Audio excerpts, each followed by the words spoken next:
there's a better way to introduce a student to piano than by opening a method book on that first day, pointing at middle C on the score, and then pointing to it on the keyboard and saying, right, that's middle C.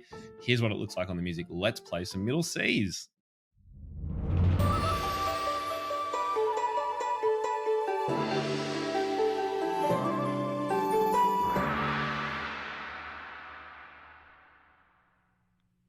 Have you ever thought about teaching a beginner with no book? No method book at all? What would you do? You might be thinking, well, that's what Tim Topham is going to tell us today, his approach called No Book Beginners. And he's going to tell us why this is beneficial and get students engaged and learning musicianship skills even before getting the method book out, and this whole idea of delayed reading. So I'm really excited because Tim Topham is a rock star and he agreed to come on the show. Hope you'll enjoy. Welcome to the Piano Sensei Way. I am your host, Clinton Pratt, and I'm here to help you master the art of running a successful piano teaching studio. I'm really excited to have rock star in the piano teaching world, Tim Topham, with us, and I will just let him introduce himself. If you don't already know him, now you will, and I'm sorry that you've missed out on his stuff before. But Tim, welcome, and tell everybody where you are and what you do. Thanks, Clinton. Thanks for having me on your show. I've been watching the evolution of your show over the last few months and really enjoying listening to them. So congratulations on kicking it all off. And thank you for having me again. It's great to be here. So I'm Tim Topham. I run topmusic.co. I'm a piano teacher and also a classroom teacher. So I actually taught classroom in a variety of places in the world and a variety of different subjects actually over the course of about 20 years. And then as I started building Top Music and seeing some growth there, I decided to leave my teaching job around 2016 to focus full time on the Top Music, working with other teachers around the world to try and just support them to teach as well as they possibly can, and also to run a really sustainable business. So they're kind of the two streams we have. And I don't teach a whole lot at the moment. I actually have some adult students who I love, one of whom was a student that I taught at one of the schools I taught at. So it's been really fun to have him back as an adult doing early advanced repertoire now. So it's fun how these kinds of things come full circle sometimes. And I do apologize in advance if you hear a bit of hammering or anything in the background. We are midst renovations. Yeah, no problem. It's pretty casual here. And I think I first met you in person at a piano teacher conference. Maybe it was NCKP, but I saw that you're also going to be at MTNA in Atlanta. You're the keynote speaker, right? I'm very excited. Yes. Yeah. That's it actually. So I first spoke at a conference in America in 2015, which may have been when we first crossed paths. And I talk about that in my book because it was kind of revolutionary in some ways for me, some of the things that I learned at that conference. And so this is next year will be 9 years on. And I always thought I would love to keynote one of these conferences.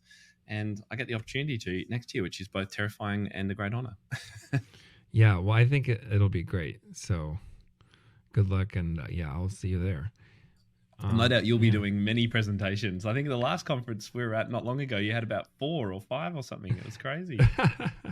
Yeah, I don't know about 4 or 5, but yeah, I do always submit proposals, and they've been choosing mine. So that's good. So let's talk about beginners, how to teach beginners, how not to teach beginners, make them read music before they can play a note. That whole thing. So I don't know what. Just give us. Exactly. Where should we topic, start? Isn't it? Well, look, it's obviously very close to my heart, and I've been thinking about this and working with teachers on the very beginner lessons for years, and I'm really passionate about it because I just know that I've always kind of known that there's a better way to introduce a student to piano then by opening a method book on that first day, pointing at middle C on the score, and then pointing to it on the keyboard and saying, right, that's middle C. Here's what it looks like on the music. Let's play some middle Cs. What a fun way to start the experience of piano. And so I really wanted to find out what else was out there, what we could do instead of that, and then try that out with my students. And then, if all went well, explain that and share it with other teachers to say, hey, look at all these different things you can do. Look at the benefits as well, because there's many benefits of not starting with the reading right in that first lesson. And here's a series of lesson plans that you can take away and try it out with your students. And so we've had many teachers use this. This is the approach I call no book beginners, which is just to say, why don't we just leave the method books just for a few weeks, and let's just do some improvising, creativity, fun, musicality kind of skill training first before we introduce that reading. So right up front, I'm not against method books at all. Method books are absolutely the most brilliant, structured, scaffolded way to teach a student to read music, hands down. It's brilliant. All my thesis is that the best thing to do in lesson one? And my argument would be a very, very good, very strong no. We can do much more interesting things than that. Yeah, and just to clarify, are we talking about a certain age group, or does it matter? So like a 12-year-old beginner, same approach? Yeah, well, look, I would say same approach, i.e., don't start teaching reading for any beginner on any instrument. Really, let's be honest. I know that our guitar teaching friends, they don't get out the method book. They don't teach reading right in their first lessons. The drummers don't, I'm sure. And I would say for all instruments and all ages, the approach that I use, called No Book Beginners, is really designed for 6 to 11, 12-year-olds, which is, I guess, our primary market for beginner piano students. We have some resources for preschool that uses the same context or same approach. For teenagers and adults, there are elements of the no book approach that work. They just have to be reframed because it is designed for a younger audience. And there's so much more. And I know you're passionate about teaching students about harmony and pop and just the structure of songs and things like that, which really resonates with teenagers and adults, particularly at the start, because it can just be mind-blowing, particularly for adults who've come back to learning an instrument as an adult when they did it as a child and they never realized, and it was never taught. Oh my goodness, pop songs, I can make a pop song, I can play some chords, and I can make music. So it's really fun to do that, I think, before the reading starts with adults and teens too. Yeah, and there's so many things that go in to playing an instrument and playing piano. You know, you got to play the notes and play your fingers and do the rhythm and all this stuff. So I've always thought, isn't it overwhelming to try to make somebody like, here you have to read it and play the right note and play the right rhythm and play the right finger. Oh, and make it beautiful, and and don't look at your hands, or do look at your hands, and all this stuff. And I remember learning viola, I think in 4th grade, and the first several, I don't know, days or weeks was just trying to get a sound. Like we weren't reading. I was just like trying to make it not screech. That's right. I was trying to play Jaws on like the low note. Okay, I can play Jaws. And so with piano, it's a little easier to make a nice sound. You don't have to like create the pitch. You just we don't have to worry about the intonation of right string instruments. But still, we have to like make music, like make a sound, right? So I've talked about this in other episodes, but I'm passionate about improv and just doing that from the very beginning. I do that in trial lessons with new students because I want them to go away feeling like, wow, I can play something and make music pretty much instantly without knowing very much, right? And then that sort of inspiration then leads to other things later. Absolutely. It leads to more engagement, more enjoyment, more playing when they're at home of their instrument. I mean, all of that is just critical for connection with your student. The other thing that you get from improvising early on is you very clearly get a sense of this child's inclination towards music. Do they enjoy it? Number one, are they rhythmic? Can they keep a beat? Are they listening to what they're doing? We can't do any of these things if we're fixated on teaching middle C in those first lessons. Right. So I wonder if you could tell us some details or examples. Like, what would you actually do in the very first lesson or the very first thing? And maybe this is a separate question. I'll write it down. But if there's no book, then what do they do at home, or do they even practice at home, or do you expect that? Yeah, right? just brilliant questions, Clinton. So I'm really glad you asked. So the whole point of me putting together this book and this what I call a framework, I don't call it a method because it is very much something that teachers can dip in and out of and use as they wish. The reason I put it together was because I knew that if I said to teachers, "Hey guys, let's not do method book reading for a few weeks, go," then teachers won't know what to do. And I felt that as well. I thought, okay, well, I my challenge for myself, once I realized this was what I wanted to do, was to go, all right, my goal was to teach Josh. He was the guinea pig student. I still remember very well. I wanted to teach him for 10 weeks, which is one term in Australia, with no books. Now, I'm not suggesting that all teachers should necessarily wait 10 weeks before they start teaching reading, but I just wanted to challenge myself. Now, that meant I had to really devise a pretty structured and comprehensive approach to what do you actually do that's sequenced and flows through and balances the experience at the piano with listening skills and all those sort of things. So the whole goal of No Book Beginners is to give teachers who've never done this or considered this before the confidence to try it out. Because what I do is lay out step by step, here's exactly what to say, here's exactly what to do. And we've had thousands of teachers use this. And through the book, I give a lot of testimonials and comments from teachers who've used it, sharing what they loved about it and how they used it themselves, how they used it and built on it with their own creative ideas too, which is really fun to share. So in answer to your first question, what do you do when your method books are taken away? Well, in that first lesson, we one of the first things we do is once they're seated at the instrument, we get them to play something. We say, what would you like to play? Because every student, well, I think bar none for me, I don't know about for you, Clinton, who I've taken on as a beginner, has been able to play something or wanted to play something. It doesn't matter if it's chopsticks, if it's the first 4 notes of Fer Elise, doesn't matter if you really hate whatever they play or it's awful. It doesn't matter. It's the first point of connection, and it's the thing that I recommend you do first. Don't worry about sitting position just yet or technique or anything. Just get the student to play some music and explore. And then listen, hear what they do, what are they playing? What does that say about the music they might like later on? How are they using their hands? How are they sitting? What are they listening to? How are they listening? And then jam with them a little bit. Can you play just a few chords along with them? Can you put on the drum beat? Something, engage them with it, extend it. So that's kind of the first step. And just stop me at any point if you want to butt in, Clinton.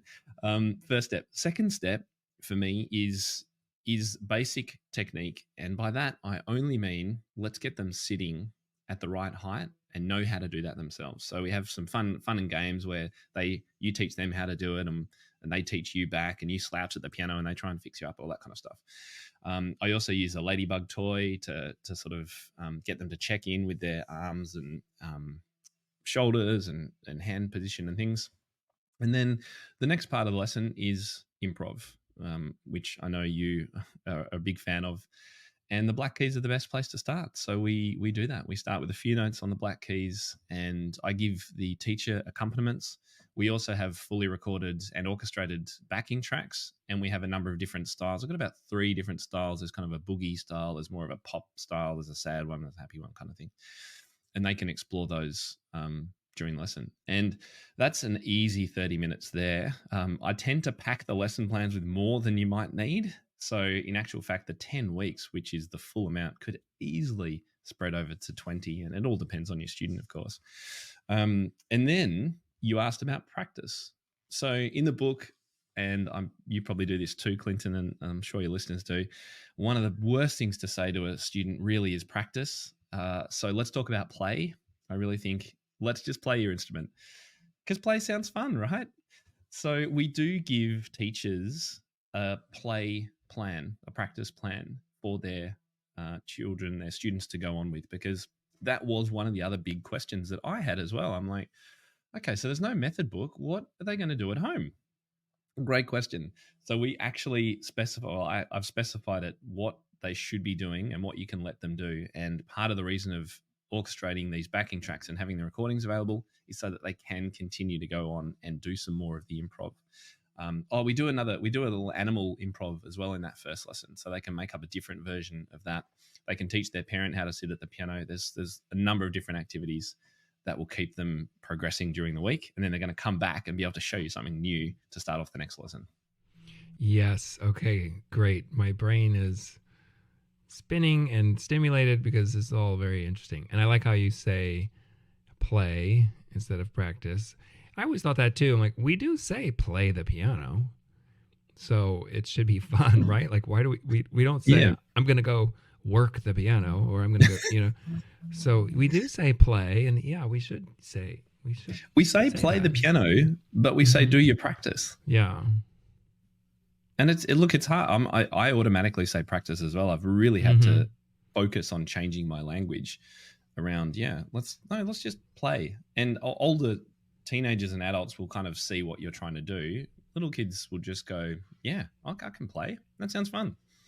Right. And when it's not, if it's a sport and then you have practice, it's usually guided because you have a coach, So, I'm going to soccer practice or football practice, but it's guided, right? So it's, of course, that's a whole other topic. I did an episode of practice. Same with dance as well. Right? Yeah. So, but piano, I was like, practice piano. Well, then, what do I do? So I like how you have that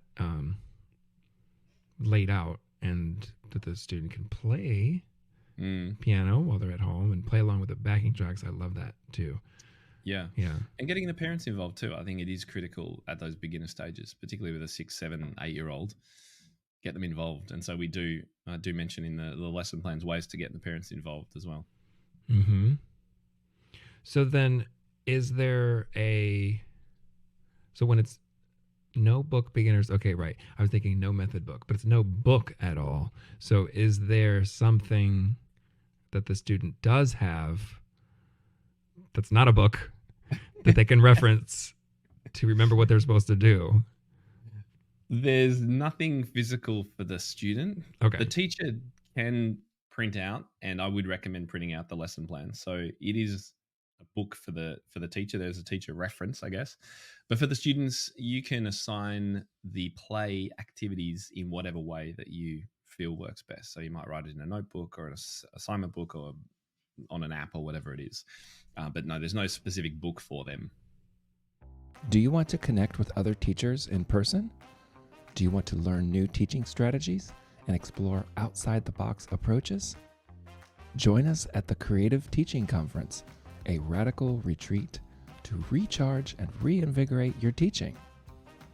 This unique conference was started by me and my 2 friends and colleagues, Christopher Oil and Tony Parlapiano, back in the summer of 2022.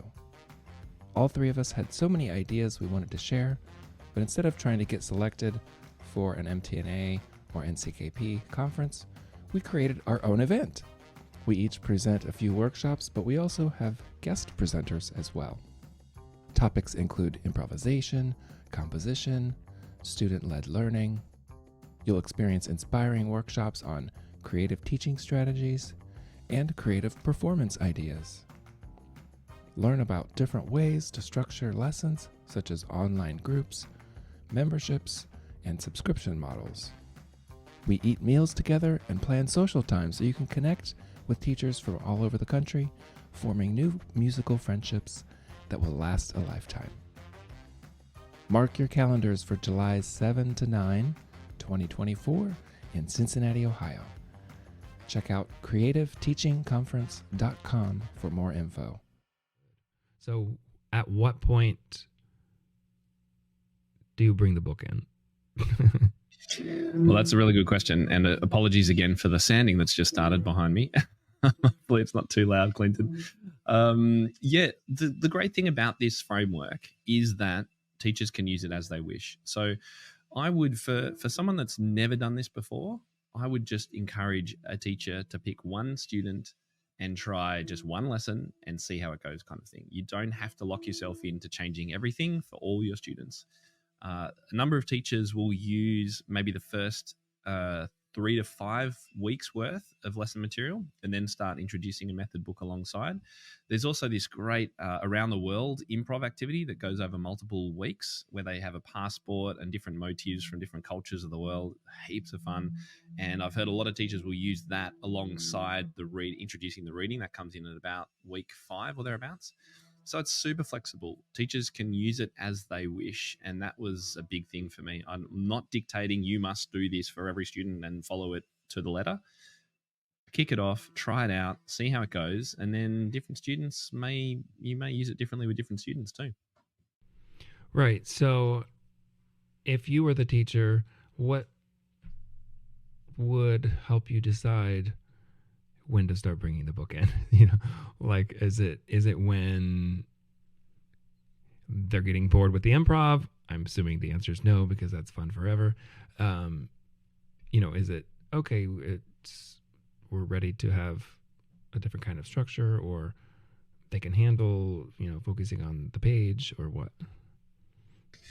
Yeah, it's going to really depend on how they're interacting with the notebook activities. I would suggest that you could start. I mean, it just depends on also the goals of the student, where their interests lie, how motivated they are. Do you feel to start reading as well?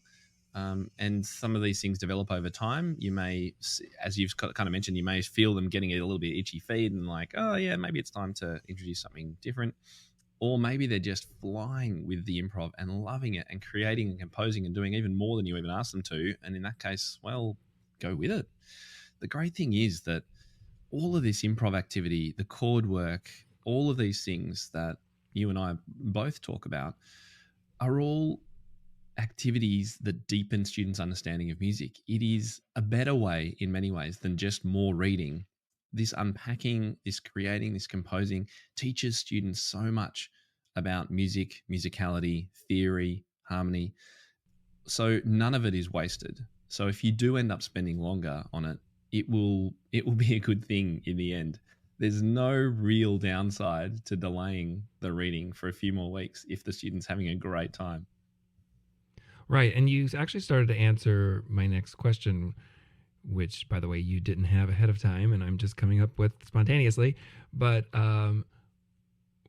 why do this at all? I mean, we talked about that a little bit before, but what are the benefits, or why delay the reading and the method book?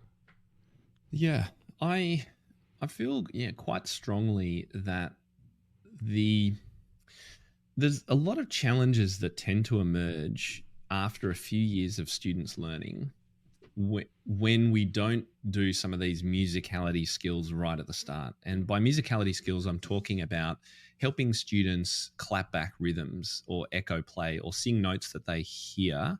So playing by ear, playing and understanding basic harmony, tonic dominant relationships, home keys, and super important, singing, absolutely critical. These skills, if they aren't introduced early and they don't become a normal part of a lesson, they become much harder to add later on. So I've taken on many transfer students, age sort of 12, 13, 14, who have very limited ability to clap rhythms that they hear, or to sing in tune, or to pitch match singing a note on the piano. They will add a beat to 3/4 without really realizing what's going on. So these kinds of skills, and they won't sing, or they will be way too shy to sing, even if they've got a wonderful voice. So what we want to do is normalize as much of this at the start as we possibly can. And so while I give you 10 weeks or thereabouts of these activities, if you want to use them, these kinds of activities should be a regular part of a lesson. Pulling out what is the home key? Can you hum the home key? What's the bass line movement? What kind of chords are used here? What's the difference between this in 6/8 and 3/4? And all of these kinds of activities, and students being able to just sing and play comfortably, I just don't think happens when you go straight to method book reading. That's the simplest part. Right. And it's interesting because a lot of the method books, they don't really introduce, for example, tonic dominant, until later. Usually the beginning pieces are a little black key melody and, and then not even hands together for a little while, even though the student probably could play hands together, even if it's just like a drone in the left hand or something, right? So, yeah, this is very interesting because, as you may or may not know, I'm a huge Dalcroze Eurythmics person, Dalcrozian. And, that whole idea is music is innate to everyone and you need to experience it in the body. And then later, you introduce symbols and everything like that. So the body is the first instrument. And I've done certain activities with kids in, kids classes that weren't even taking piano lessons where, they have to listen for tonic and dominant or do and so, and, do some kind of movement. When they hear that, they go up in the air. And when they hear do, they hit the ground. And they can certainly hear it. They can identify it, even if they're even like 4 years old. And, but in method books, that they're not even, okay, so you start the method book, don't start it until they're 6. And then in the second book, then they get tonic and dominant, So, yeah, a lot of these things, right, a lot of these things definitely can be introduced or prepared. You don't even have to say tonic and dominant, right? Like home or all these kinds of things. So it's just getting me thinking about all that. Yes, and I think, that ability for students as well to try and play what they hear is becoming a really lost art with YouTube tutorials. Before YouTube, of course, you and I, me certainly, I don't know if I'm older than you. I think I probably am. When I was younger, I had to listen on the radio, record it on my tape, something that I liked, and then try and play it back. And I'd kind of wear out the tape as I played it back so many times to try and work it out on the piano. That's not a skill that children, even my son randomly came and played the piano last night. He hadn't played it for ages. And he went straight to YouTube to find out how to play something. And I'm like, use your ear. Like, you've got an incredible ear. But YouTube sort of solves the problem, right? Well, it doesn't. It creates more. But that's one thing that I really push in those early lessons is let's get them singing and listening and playing back what they hear and things like that, because that's just such a great skill. Right. Yeah. And what I usually do, so the Piano Sensei way, this is the name of the podcast, but the whole point is kind of it's kind of like tongue in cheek, egotistical, like my way is the best way. So take it or leave it. But, we like learning new things and everything. So, up until now, the Piano Sensei way is sort of introduce all these things towards the beginning and at once, so maybe I have a 7-year-old beginner. I would give them the method book, but we're also doing, first 5 or 10 minutes improv and doing this and singing and dancing and doing this. And then, let's open up this book. Look, these notes go up. So I kind of incorporate it all. Unless they're even younger, then we don't do the reading at all. But I do like this idea of they don't even need the book for a little while. So we could delay that. Yeah, that's just a great approach, Clinton, because you're bringing in all these aspects, and you'll and others who have a look at Notebook Beginners will probably recognize there's aspects of Kadai in there. There's some Orff concepts in there. I love Dalcroze and the movement. There's just so many great approaches out there.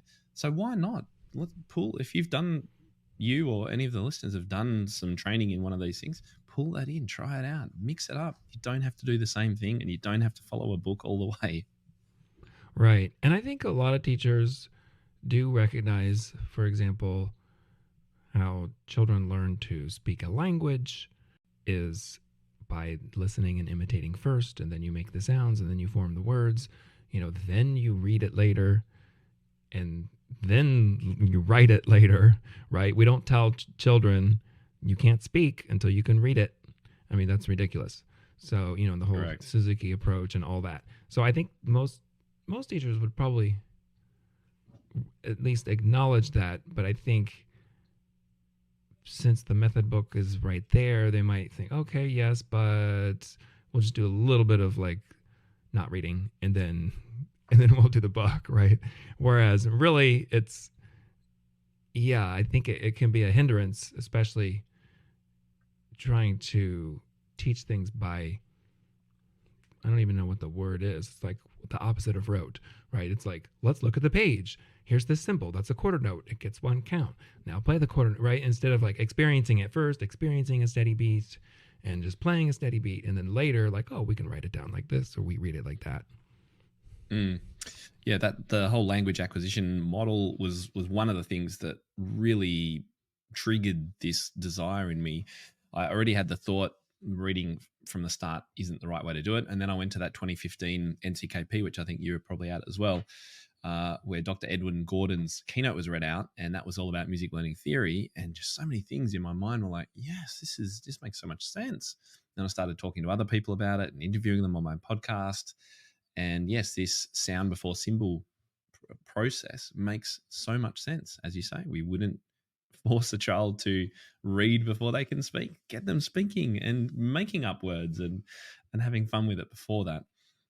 But I do understand, though, that the tradition of the method book is so embedded in our industry that it is hard to sort of change that approach. And that's what I really want to do with this. And that's why I provide such structured lesson plans, is to say anyone can do this. And there's plenty of quotes from teachers in there who've never done this before and have managed it. They've gone out on a limb and broken through their comfort zone and gone, I'm going to give this a shot. And they've never looked back. And it's changed not only their beginning teaching, but indeed also their approach to their older students. Right. And I can imagine, oh shoot, I just lost my train of thought. Oh, okay, got it. So I think part of it might be how to sell the parents too. When there's no book, like, yay, here was your first lesson, bye. And they're like, okay, what? Like, where's their stuff, right? Yes, particularly for parents who've had the traditional piano lesson when they were children. It's we have to teach parents as well at the same time for on lots of things, on play or practice, on just helping and supporting their children. So yes, in fact, and I do mention this in the book, what to say to parents. And there's a great quote from Elisa Milne. I don't have it on the tip of my tongue, but basically it says, if you say to the parent, would you not like your child to be embracing music and having fun and enjoying things and creating music and stuff from the first lesson? And of course, parents would say, no, that sounds like exactly what I want. And so that, I do answer that in the book. But it is important that parents know and don't try to teach every good boy deserves fruit and face and force reading if this is the way that you want to go. So I would recommend that you do chat with them about it, about your approach, why it's different, why you're doing it, and the reasoning behind it. And that's answered in the book. Right. I'm curious if you have thought about creating a book for when you're going to start with a book, right? So instead of just, hey, you can use this approach and then we're going to do the Piano Adventures Faber first book. But since you've already done these other things, I think it's a good idea. Maybe you've already thought of it. Now, here's your book, and some of it's related to what we've been doing already. Yeah, I haven't gone down that path because I think it's really difficult to structure out much further than the amount that I've already done because of the different directions that teachers go, their interests, the students' interests, and things like that. What I have done, and what I do encourage other teachers to explore, is to bring in elements that I've shared in other blog posts and courses and videos, like introducing them to the 12-bar blues and how that works in the blues scale, introducing the pentatonic scale. So this can go on while the method books is happening, and I'd encourage it. And I know you would probably do the same thing where we do some improv on the black keys when they start, but then we can move to the pentatonic scale and then we can add some chords. So teaching them about 4-chord composing and the structure of pop songs and things, all of these things can go alongside their method book reading. I do also encourage teachers to what I call integrate the theory and the practice as much as possible.